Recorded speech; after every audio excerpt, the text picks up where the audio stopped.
Audiolib présente L'écume des jours de Boris Vian, lu par Arthur H.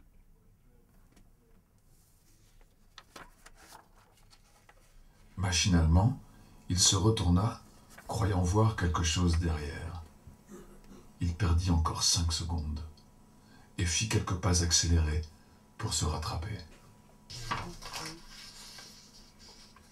Elle déboula en toute hâte à travers le couloir obscur de l'entrée, dont les murs se rapprochaient l'un de l'autre en flageolant, et parvint à filer sous la porte. Elle atteignit l'escalier, le descendit. Sur le trottoir, elle s'arrêta. Elle hésita un instant, s'orienta et se mit en route dans la direction du cimetière. Quand on lit un texte, il y a quand même une forme d'effort cérébral qui n'existe pas quand on l'écoute.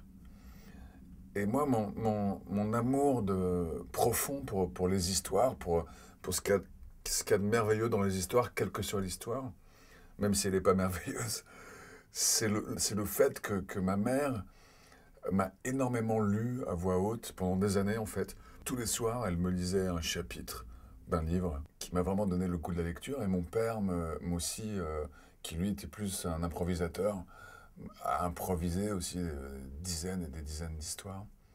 Donc après, je me suis vengé, j'ai fait la même chose avec mes enfants. Et c'est vrai que quand tu écoutes une histoire comme ça, tu peux vraiment complètement t'abandonner aux images sans résistance. J'ai complètement redécouvert L'écume du jour, qui est un texte très riche, quoi, vraiment, avec plein d'aspects différents. Il y a une grande sensibilité déjà émotionnelle de la part de Vian. Beaucoup de fraîcheur, comme ça, quelque chose de très juvénile. Il y a un côté aussi assez politique, quoi. Il exprime bien ses idées aussi. Il se fout bien de la gueule de Sartre. La manière dont il parle du travail et l'usine, on sent bien que c'est ce qu'il pense, quoi. Et il y a un côté aussi très, très dur, très comme ça, presque cruel. Il y a le côté complètement surréaliste avec ces images qui sont vraiment magnifiques. Enfin, c'est vraiment... j'ai oublié que c'était un livre aussi riche que ça. Je n'aime pas l'idée de cette boîte noire. Dit Jésus. Il regardait ailleurs et semblait s'ennuyer. Le religieux tournait une crécelle en hurlant des vers latins. « Pourquoi l'avez-vous fait mourir ?» demanda Colin. « Oh, dit Jésus, n'insistez pas. » Les deux initiateurs de la chanson moderne, c'est Trenet et Vian. Mais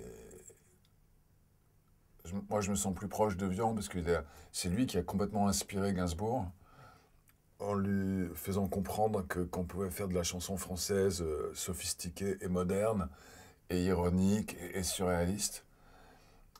C'était pas évident à l'époque, entre Luis Mariano et Tino Rossi et Brassens, de concevoir que la chanson française pouvait groover, pouvait parler de sexe, pouvait être délirante. Ça, c'est vraiment quand même Boris Vian. Et c'est sûr qu'à ce niveau-là, moi et d'autres, on est vraiment complètement les héritiers de Boris Vian, vu que moi, je fais aussi des chansons qui sont complètement surréalistes et modernes, et aussi bluesy, avec aussi beaucoup l'influence de la musique noire et l'amour de la musique noire, comme Vian. Donc oui, j'espère que nous sommes les dignes héritiers de Boris. En tout cas, bon, on peut que adorer ce mec de toute façon. Merci beaucoup en tout cas Merci. pour cette lecture et Merci. ces quelques mots. Merci.